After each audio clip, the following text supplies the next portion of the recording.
Bonjour à tous, Simon Vesperini. On va éviter les poncifs habituels, le dollar s'effondre, le dollar au bord du gouffre, la fin du dollar. Ok, ce sont des titres qui sont accrocheurs, mais le dollar, évidemment, il n'est pas en train de disparaître. Ce dont il est question réellement, c'est il est en train de céder sa place comme monnaie de réserve mondiale. Et à l'échelle humaine, c'est pas forcément facile à admettre. On est habitué à penser que ce que l'on connaît, ce que l'on a toujours connu, doit se perpétuer dans le temps. Cela dit, eh bien, dans l'univers que l'on connaît, tout ce qui apparaît est voué à disparaître, et tout ce que l'on connaît aujourd'hui et que l'on tient pour acquis, bien un jour, ça ne sera plus là. Le dollar en tant que monnaie de réserve mondiale, c'est quelque chose qui a cours depuis l'après-guerre, la Seconde Guerre mondiale. Avant ça, au XVe siècle, c'était le Portugal, puis ensuite l'Espagne, puis ça a été au tour des Pays-Bas d'émettre la monnaie de réserve mondiale, et puis la France de 1720 à 1815. Puis la perfide Albion, à partir de 1815 jusqu'à 1944, eh bien, avec son pound britannique, c'est elle qui émettait la monnaie de réserve mondiale. Puis la fin de la Seconde Guerre mondiale marque le début des accords de Bretton Woods qui installent le dollar comme monnaie de réserve mondiale parce que il y a la puissance militaire américaine, puisqu'il y a l'économie américaine, mais aussi parce que le dollar est adossé à la valeur or. Ça a permis, dans l'après-guerre, d'établir la domination américaine partout sur la planète, puisque tous les échanges commerciaux, ou presque,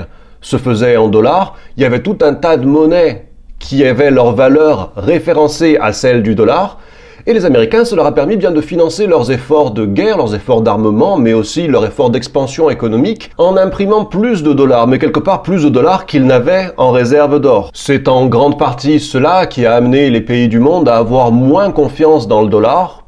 Et quand la question s'est posée, bien, le président Nixon à l'époque a dit que qu'est-ce qu'on va s'embêter là à justifier sans arrêt pourquoi on est obligé d'imprimer plus de dollars qu'on a en réserve d'or. Et ben, la référence à l'or, simplement, elle est abolie, elle n'existe plus. Maintenant, on fait ce qu'on veut. Notre dollar, votre problème. Malgré tout, depuis la fin des accords de Bretton Woods en 1971 et jusqu'à de nos jours, le dollar est resté la monnaie de référence mondiale.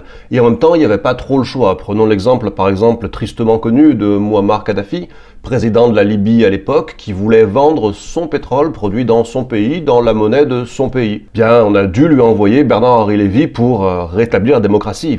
On n'a pas eu le choix. Néanmoins, la donne a changé récemment. On a vu des pays dans le monde, et je ne vais pas les citer, mais tenir tête à l'intimidation américaine. On a d'autres facteurs, bien sûr. On a une économie américaine qui est plus chancelante que par le passé. On a une Amérique qui est politiquement divisée. On a clairement deux camps aujourd'hui, avec quelque part un fossé qui s'agrandit de plus en plus. Donc l'avenir des États-Unis, il est moins certain qu'avant. On a un déficit commercial qui augmente, mais surtout, bien, on a le fait que les États-Unis aient pris l'habitude d'utiliser le dollar qu'ils imposent comme monnaie d'échange à l'international comme arme contre les pays qui seraient contraints de l'utiliser. En fait, je vais prendre un exemple bête, mais c'est un petit peu comme si j'invite des gens à manger chez moi et puis je leur sers de la nourriture et ils se disent oui, elle est bonne, on va manger. Et puis je les invite à nouveau et puis au bout d'un mois, je leur dis à présent, cette nourriture, vous pouvez la manger, mais moi j'ai le pouvoir de décider si elle va vous empoisonner dans 6 mois ou pas.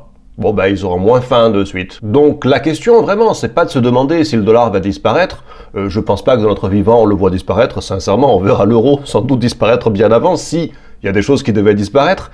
La question, c'est pas de se demander s'il va passer la main en tant que monnaie de réserve mondiale.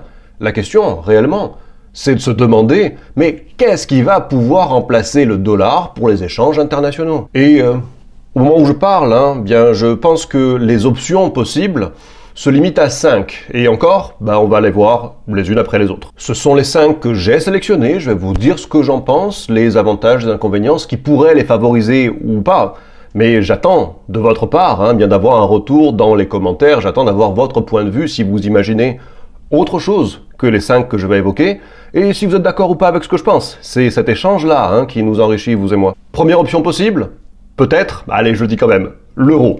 L'euro, c'est devenu quand même une monnaie de réserve importante dans le monde. C'est une monnaie qui s'est imposée. N'oubliez pas que si on regarde l'euro depuis qu'il est apparu, eh bien, il n'était rien. Il était l'écu dont personne ne connaissait l'existence. Et puis, pour arriver à une monnaie qui est présente sur la majeure partie de la planète. Donc, on voit l'euro comme un truc pourri, mais en vérité, l'euro, c'est déjà une prouesse en soi. Même si, il a ses difficultés. Pour moi, les raisons qui feraient que l'euro ne peut pas remplacer le dollar américain? La première, c'est la fragmentation politique de l'Union européenne.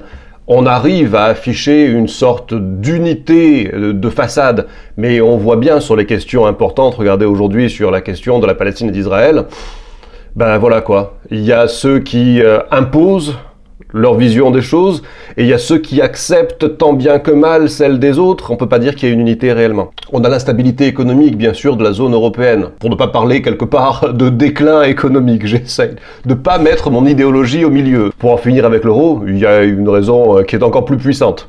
C'est la raison géopolitique. C'est que les États-Unis d'Amérique ne vont pas laisser leurs laquais européens remplacer leur dollar par leur euro. Ça me paraîtrait bien inconcevable. Je sais pas ce que vous en pensez, mais pour moi, ça va pas arriver. La seconde monnaie que l'on pourrait imaginer, parce qu'elle était là déjà avant, elle a juste avant le dollar, assuré le rôle de monnaie d'échange à l'échelle mondiale, c'est la livre britannique, the pound. Cela dit, nous ne sommes plus à l'époque des colonies de la Grande-Bretagne, du Bengale et du reste. Aujourd'hui, la Grande-Bretagne, ça reste une petite économie en comparaison aux économies que sont celles des États-Unis ou celles de la Chine, ou peut-être demain, celles de l'Inde. Ah pardon, ça s'appelle plus comme ça, mais ça s'appelle plus Bengale non plus. Il y a bien sûr, comme dans le cas de l'Union européenne, l'instabilité politique. Depuis le Brexit, ça tire d'un côté, ça tire de l'autre. Est-ce que le reste du monde a envie de faire confiance à ça? Peut-être pas. Et pour en finir avec lui aussi, il y a le fait que l'économie britannique n'est pas si résiliente que ça. C'est une économie qui est axée sur le tertiaire. C'est une économie en fait post-industrielle. C'est une économie de gens riches et engraissés et pas de gens très résilients et capables d'encaisser les chocs économiques. Donc là aussi, le pound est un petit peu comme l'euro. Non, je dirais que non. Ça ferait des challengers potentiels, mais pas des winners. Un challenger que beaucoup de gens prennent et ont pris jusqu'à présent au sérieux, c'est le yuan chinois. Parce que le yuan chinois est une monnaie qui prend de plus en plus d'importance, en même temps que la Chine prend de l'importance sur la scène internationale. Aujourd'hui, par exemple, on voit la Chine vouloir jouer le rôle de faiseur de paix dans le conflit israélo-palestinien, alors qu'ils sont à l'autre bout de la planète. Qui faisait ça jusqu'à présent? Qui allait s'immiscer dans les histoires du monde entier de l'autre côté de la planète? C'était la première force mondiale, c'était les États-Unis. Or, aujourd'hui, on voit la Chine commencer à jouer à ce jeu-là aussi. Évidemment, son importance dans les échanges commerciaux n'est plus à démontrer aujourd'hui. Cela dit, il y a des choses quand même qui limitent la possibilité du yuan de devenir cette monnaie de réserve. La première, c'est que la Chine a un système politique économique qui lui est propre, hérité du communisme, une sorte de post-communisme industriel, libéral quand ça les arrange, mais quand même très contrôlé. Ils veulent garder un contrôle sur leur devise. Et c'est quelque chose qui limite les transactions internationales en yuan et qui risque d'intimider le reste de la planète pour l'utiliser, une monnaie qui est aussi contrôlée par un État. Il y a aussi une transparence qui est moindre, puisque la banque centrale chinoise est moins transparente, par exemple, que la Fed, d'une façon, ou que la BCE. Et là-dessus, je suis désolé, des gens qui seront peut-être pas d'accord, mais c'est pas un point de vue. C'est comme ça, en tout cas, que le reste des économies majeures de la planète ont tendance à voir le yuan, et donc ils ont moins confiance dans le yuan. Et pour terminer, la Chine n'est pas très ouverte aux investissements étrangers. Regardez, en tant qu'Européen, vous n'avez pas le droit de détenir des actions de sociétés chinoises. Vous détenez un équivalent. Bon, je ne vais pas rentrer là-dedans, c'est encore quelque chose qui va nous sortir du sujet de la vidéo. Mais ce côté, si vous voulez, fermé de la Chine, en tout cas pas si ouvert que vous savez, les grandes démocraties qui sont très très ouvertes en apparence, en tout cas qui mettent plus en confiance. Ça, je ne pense pas que les pays de l'Occident, les pays de l'OTAN aient envie de détenir, et que leur banque centrale ait envie de détenir beaucoup de yuan, et en majorité de yuan. La quatrième, si seulement. Vous savez, récemment, et plusieurs fois, j'ai lu des annonces disant que les BRICS pouvaient considérer utiliser Bitcoin pour leur monnaie d'échange. Et à ce moment-là, on pourrait se prendre à rêver et à se dire Bitcoin va devenir la monnaie de la planète, la monnaie de réserve mondiale, la monnaie d'échange privilégiée parce que d'une façon, elle a été conçue pour cela. Et elle a l'avantage immense par rapport à toutes les autres devises d'être incontrôlable et non manipulable, immanipulable par n'importe quel gouvernement. Mais justement, tous les gouvernements du monde veulent garder la main sur leur monnaie, enfin à part la France, mais voilà, ils ont pas eu le choix. Mais la plupart des pays du monde veulent garder la main sur leur monnaie parce que ça leur permet de la réévaluer, de la dévaluer, d'imprimer plus de billets et ça leur permet d'avoir un contrôle. Or, Bitcoin, il est incontrôlable Et une fois qu'on en a 21 millions qui existent, il n'y en a pas un de plus. Au jour d'aujourd'hui, beaucoup de gens me diront « mais Bitcoin, il est très volatile ». Oui, parce que quelque part, sa market cap, on va dire que le montant investi dans Bitcoin n'est pas si grand que ça. On va dire que la capitalisation de Bitcoin, c'est ça le mot que je cherchais, est petite par rapport à la capitalisation du dollar. Si des pays entiers, et il y en a un petit peu qui détiennent un petit peu de Bitcoin, mais je dis, si c'était une monnaie de réserve, tellement de pays dans le monde détiendraient tellement d'équivalents de milliards en Bitcoin qu'évidemment, il serait beaucoup moins volatile et beaucoup plus stable. Mais le fait qu'il ne puisse pas être régulé, comme on peut réguler par exemple un euro numérique, on va reparler encore de l'euro numérique, fera certainement, selon moi, que les gouvernements du monde et les banques centrales, ils vont pas se tourner vers ça, à moins qu'on arrive un jour où il n'y ait vraiment plus d'autres options. Mais là, j'y crois pas. La cinquième possibilité, et c'est ma foi celle qui semble le plus probable, ça serait un panier de devises de pays suffisamment importants à l'échelle internationale, qui servirait de référence pour une monnaie de réserve mondiale. Ça éliminerait en fait le risque qu'un pays s'impose sur les autres grâce à sa monnaie, puisqu'on aurait un panier de devises, y compris les devises des autres pays. À ce stade, vu le poids des BRICS, vu l'expansion des BRICS, vu le poids économique et le poids simplement démographique et humain des BRICS, vu que c'est dans ce sens-là qu'ils veulent aller, il est fort possible que la planète aille dans ce sens-là. C'est quelque chose qui est très probable. Je dis pas que ça va arriver, mais je dis que plus que tout le reste, c'est probable. Cela dit, il y a aussi des limites. Est-ce que les pays dont la monnaie va faire partie de ce panier de réserve seront alignés idéologiquement et politiquement? Que se passe-t-il s'ils s'affrontent?